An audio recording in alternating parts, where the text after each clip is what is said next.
Hello and welcome to my vintage audiophile channel. This is now my 83rd video. Today I'm going to be doing something really old school.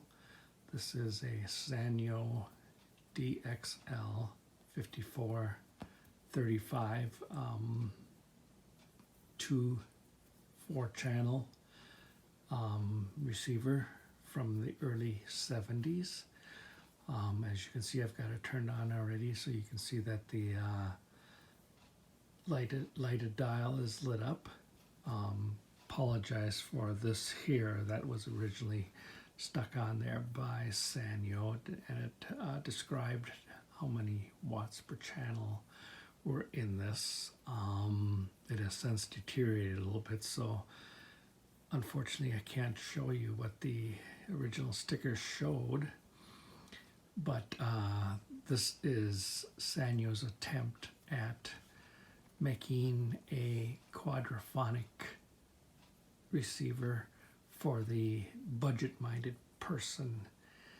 And it is set up so that you can put two sets of speakers to it, and they're always powered up. You cannot differentiate between the two of them, except for by using the sliders. Otherwise they're always fully engaged. Up here we have a tone for getting your bass and treble adjusted, the master volume.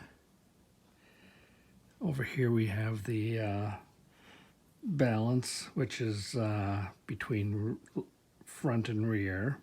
Right now I've got it set on both, even though I've only got two speakers hooked up. And then the same over here. You got your left and right. Here you have a FM AFC button so that you can get some of the noise out between stations. The on and off button, of course the tuning button. And this also has an 8-track player in it, which was popular at the time. It was kind of before cassettes came out in the later 70s, and your program thing to select between the 4 channels. It has, it says 2/4 disc or auxiliary, 2/4 channel for your tape, an FM stereo, FM mono, and AM selector. So right now I have it set on the auxiliary, which I have my trusty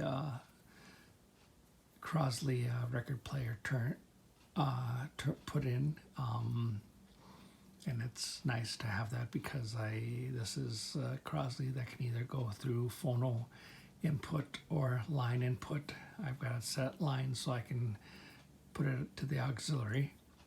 I'll play that demonstration a little bit later, but for now I'm going to turn it through the other channels here.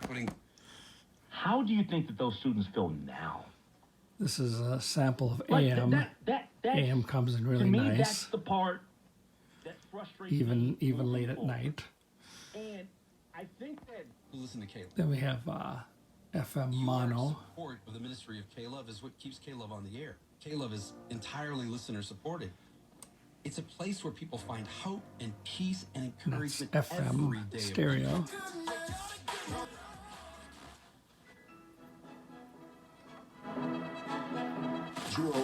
Web browser.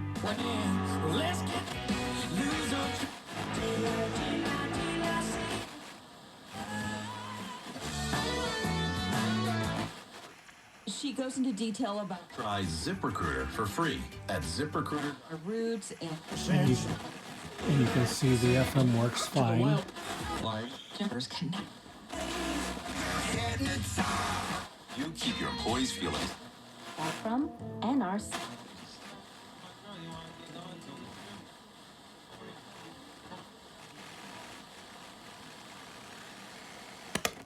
Next I'm going to put an 8-track in just to demonstrate that the 8-track still works after about 50 years.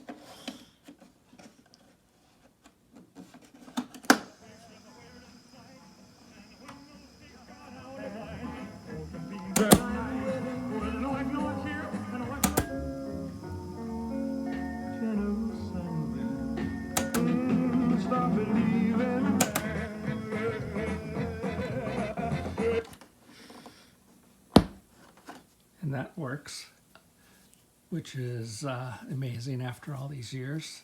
And it hasn't been played in a long time. I just happened to find a Trek tape recently, and that's what kind of got me going on demonstrating this.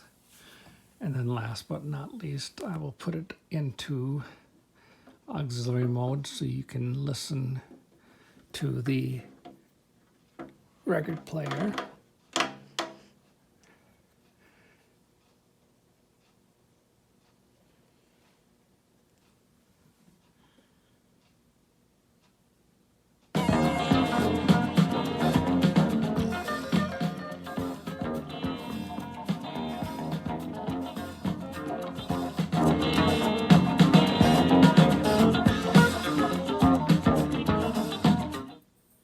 And for a old system that has just a tone button on it instead of a separate bass and treble, it does provide both bass and treble pretty well.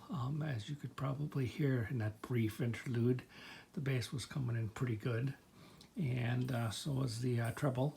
So I've looked online lately for this particular model, and I haven't been able to find anybody on any website that actually has one for sale, so I don't know if that makes it rare. I do know I've seen some other ones that were similar to it with a little different configuration from around the same era, and they were a lot more plentiful.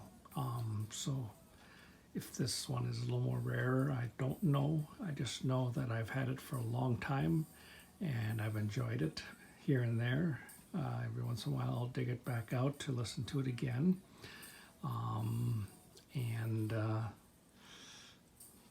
If it's something that you think you'd like as an introduction to the world of quadraphonic, which was basically what today's surround sound is based on, pretty much the same technology, just expanded a little bit, then by all means look up Sanyo or any of the other major players who mostly all did quadraphonic for a few years until the fad phased out because it required buying a new stereo, and a lot of people already had stereos to get that effect, and they weren't cheap. They were a little bit more of a premium price than your normal stereo, so some people went for it, a lot of people didn't. So with the lack of sales, it was phased out, only to be revived again back in the very late 80s and into the 90s and into the present in the form of your home theater systems that are out there. But this is the genesis of it. And if you want to get a system that sounds pretty decent, I wouldn't hesitate to buy one.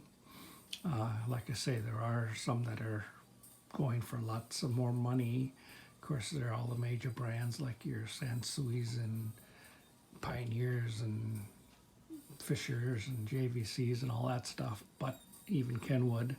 But a lot of people pass over Sanyo and Panasonic and stuff like that, but back in the day, 50 years ago, they were still a pretty well-known name that hadn't quite lost their luster yet, and they provided some pretty decent stuff. So word to the wise who are looking for something that kind of flies under the radar at times, you might just be pleasantly surprised yourself if you were to pick one up. Anyways, that's my demonstration for today. And if you like this video, please subscribe to it. Subscribe to my channel. Leave me any comments you may have. I'm always ready to answer any question people have. And as you can see, even with today's technology, it is still versatile enough to accommodate it. And until next time, have a great day. Stay safe. I'll talk to you next time. Bye-bye.